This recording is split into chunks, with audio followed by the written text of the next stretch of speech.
It's a comedy of errors out there these days for the Boston Bruins, but I like to think of them as the first season of your favorite sitcom.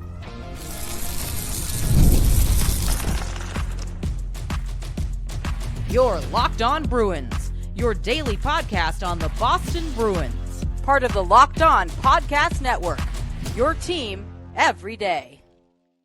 What is up, Bruins fans, and welcome back to the Locked On Boston Bruins podcast. I'm your host, Ian McLaren, and this is a daily show where we discuss all things Spoke B.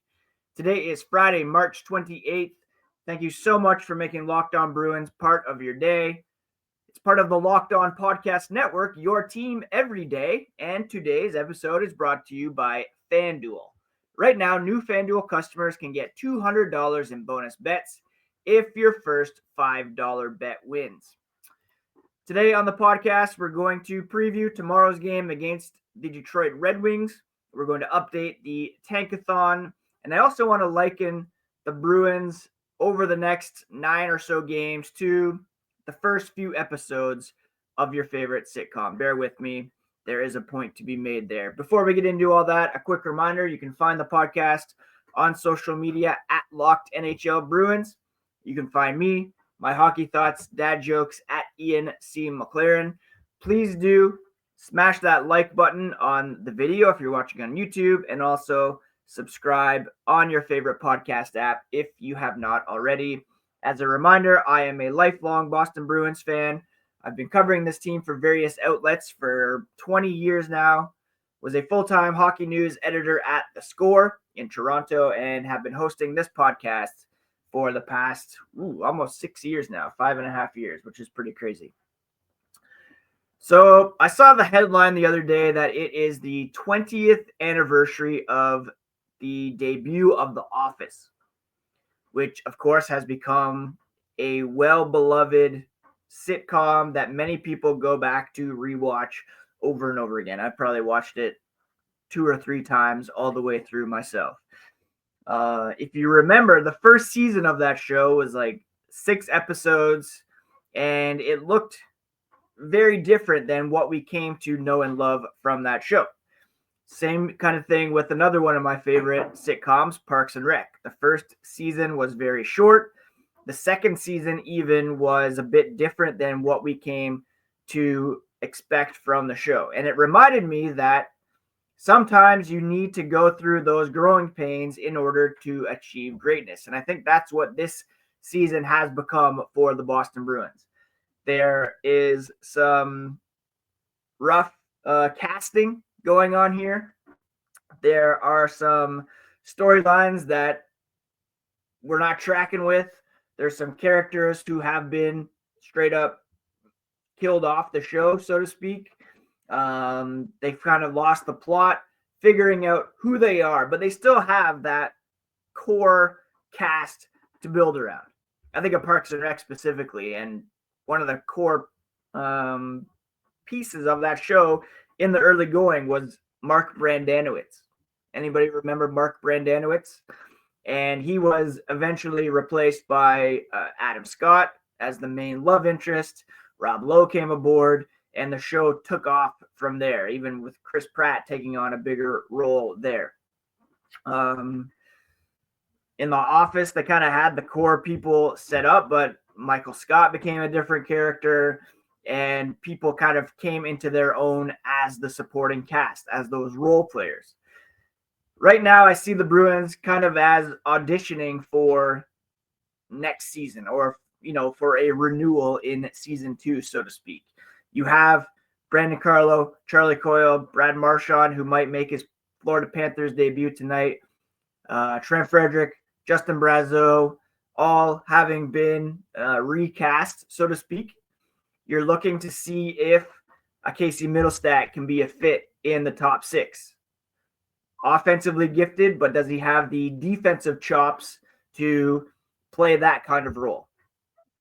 You have Fabian Lysell up right now, seeing if he can hang in the top 9 as a dynamic, offensively gifted player. And he's being insulated right now by guys that he's familiar with from down in Providence. Your Vinny Lettieri's, your Patrick Browns, veteran guys who have been there for him in the AHL and are up in the NHL right now to give him some level of comfort and to encourage him along the way. You have a Jeremy Swayman who has really lost the plot this season. We're not liking his storyline. Hopefully it can bounce back and we can begin to appreciate what he brings to the table even more. Again, this season is lost. All right. Wins and losses don't really matter right now. In fact, we're kind of rooting for more losses and wins from teams that are below them in the standings in order to maximize that draft lottery standing and perhaps add some star power via the draft. You're looking to see if a Morgan Geekie, last game, he was separated from David Pastrnak, who there's no question has been a boost to Morgan Geekie's career year in terms of goals scored. He's got a bit of an inflated shooting percentage. Can he steal some scenes alongside Pavel Zacha, and Fabian Lysell? Can he thrive when his scene partner isn't the best player or the best person in the cast? You've had Charlie McAvoy, Hampus Lindholm, kind of on hiatus, taking some time off, removed from the storyline altogether. What can they bring back into the mix that will help the whole group thrive next season? These are the kind of questions that we're asking here. Can Huzi step up and be a top 9, top 6 winger? Can Elias Lindholm bring some more laughs in the form of goals to the table? In a sitcom, look at 30 Rock, for example, or Arrested Development, just high LOLs per 60. That's what you want from a sitcom, as well as some heart. So you want those offensive touch points. You want to hit and you want to make an impact, but you also want to have people rooting for you and bring some of that heart to the show as well. So who's going to score? Who's going to step up for this team, not only offensively and make these games, if they're not going to win, at least make them somewhat entertaining, and who's going to step up and be the heart of this team, jump into those leadership roles as well. So it's really audition season right now for the Boston Bruins. Even for Joe Sacco, he's fighting for his job. There's a bunch of guys in the forward core either looking for new contracts or a spot on the team next year, or for someone around the league to take notice and sign them this summer. You have goaltenders who are just looking to turn things around and get their save percentages like at least to 900 to end the season. That's kind of what we're looking at here over the last 9 games. The first of which will be played tomorrow against the Detroit Red Wings. We will preview that one later on the podcast after taking a look at the tank update. But again, I look back at the 20th anniversary of The Office. If you look at the first 6 episodes compared to season 2, season 3, season 4, they had that core in place. You had things that you cared about, that you believed in, that you were invested in, and that carried this sitcom to great heights. Same with Parks and Rec. First season, kind of mimicking The Office in some ways. Also, the second season, I mean, you could easily start at season 3 and get the full Parks and Rec experience and come to love that show as one of the best sitcoms, which I personally think it is. But it involved completely erasing Mark Brandanowitz and building around other characters that weren't expected to be central. So who's going to step up? Who are they going to bring in? And how are they going to defy the odds and get back to where we know they can be as a very watchable, entertaining, lovable group of Boston Bruins? Let's see if they can get it going tomorrow against Detroit, but maybe not, because some other teams are really helping out in the tank-a-thon, and we're going to update that here as the podcast continues. We are deep into March Madness, and FanDuel is giving you the chance to get in on the action like never before.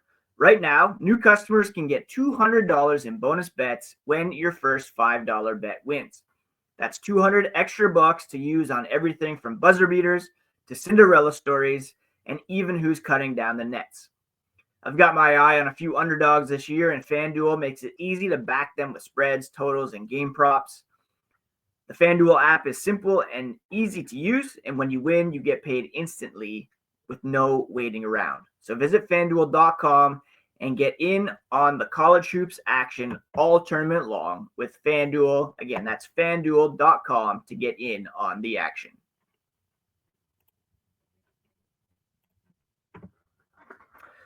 All right, if you haven't checked out the NHL standings lately, you may have missed that the Bruins are actually creeping closer to the bottom of the Eastern Conference as their playoff hopes are basically nil at the moment. I think they had to win out and hope other teams lost a lot of games. Right now, they are tied for 13th in the Eastern Conference with the Pittsburgh Penguins, with the Philadelphia Flyers, who won their first game in the post-John Tortorella era last night. They're only 2 points back, and the Buffalo Sabres are only 3 points back with 2 games in hand. So it's a very real possibility that the Bruins could drop down to the bottom of the Eastern Conference. I talked yesterday about John Tortorella being fired and the potential interest the Bruins may have in him. It's come out this morning that it appears as though part of the reason he was let go is there was some sort of incident between himself and defenseman Cam York. York was on the bench last night for the Flyers, but new coach Bradshaw kept him there for the entirety of the game as kind of a discipline thing. So maybe we want to stay away from anything Flyers related or adjacent at the moment. But if the Flyers can get a bit of a boost from the head coaching change, then the Bruins would be all the better for it. Now, the problem is there are 3 teams in the West that are much worse than the Bruins. You have the Nashville Predators at 62 points, the Blackhawks at 51 points, and the Sharks at 49 points. So what we're looking at here, and the Seattle Kraken 1 point back at the Bruins as well. So what we're looking at here is maybe a top 4 or 5 pick for the Bruins, but with some lottery luck, that could rise. And the higher or the lower you finish in the standings, the better odds you get at getting a top pick. So right now, the Bruins pick odds, they have a 6% chance of getting the first overall pick, a 6.2% chance of getting the second overall pick, 0.2% chance of getting the third overall pick, 54.4% chance of getting 8th, 30% chance of getting 9th, and a 3.2% chance of getting 10th. So, with that said, let's fire up the simulator and see what we can pull here today for our Boston Bruins. I haven't had a lot of luck lately with the Tankathon simulator. Earlier this week, we got 2 first overall pulls in one day, which was pretty remarkable. It's kind of like taking my kids to get some Pokemon cards and seeing if they can get a good pull. That's what they call it. Anyways, let's fire it up here today and see what we get. Again, San Jose, Chicago, Nashville have the best chances of getting the first overall pick. To jump into the top 3 would be an accomplishment. Top 2 obviously would be amazing. What would be detrimental, of course, would be to drop. Let's run it for the first time here. And when we run it, we get, let's see what's going to happen. I should mention San Jose last night beat the Toronto Maple Leafs in a shootout, by the way. Here we have the Bruins dropping to 9th overall. which would be unfortunate to be sure. Next running, we have the Bruins here in 8th, which is the best odds they have is to finish 8th. Another running, we have 8th, San Jose 1, Nashville 2, Chicago 3. Next, we have Boston jumping up to the 2nd overall pick. Now, that would be, of course, fantastic, as we'll look at the mock draft here in a moment and who might be taken 1st or 2nd. Second place, we'll take it all day long. We'll do it one more time here. And we have the Bruins in 8th. So if we look here at the mock draft via the Tankathon, we have a defenseman in Matthew Schaefer projected to go number 1 overall. Michael Misa of the Saginaw, the OHL, projected to go 2nd. Porter Martoni, a right winger from Mississauga, projected to go 3rd. James Hagens, Anton Frondel, Caleb Denoyer, projected to go 4, 5, 6. That would be where the Bruins would like to, there's 5 really good centers here, 4 really good centers that the Bruins would love to have. If they could land one of those guys, and preferably, let's say Hagens or Misa would be the real guy to grab there. If they could move up to 2nd, as was just projected, that would be a real feat for the Bruins. Look at that, 134 points in 65 games this year in the OHL for the Saginaw Spirit. That would be a huge feat for the Boston Bruins. Now, again, we're not rooting for them to lose per se. We would like to not pick up points and also see them play fairly well along the way. It's not like go out there and just don't try, because we know players are adverse to tanking, as are coaches. But the way the roster is built right now, the way the lineup is deployed, it's pretty clear that the Bruins post-trade deadline were not in it to win it per se. And they'll be taking on a Detroit Red Wings team on Saturday that is currently on the outside looking in. 3 points back of the Montreal Canadiens with 1 fewer game left to play and a few teams to overtake. So we'll preview that game here and the implications it has for the Detroit Red Wings here as the podcast continues.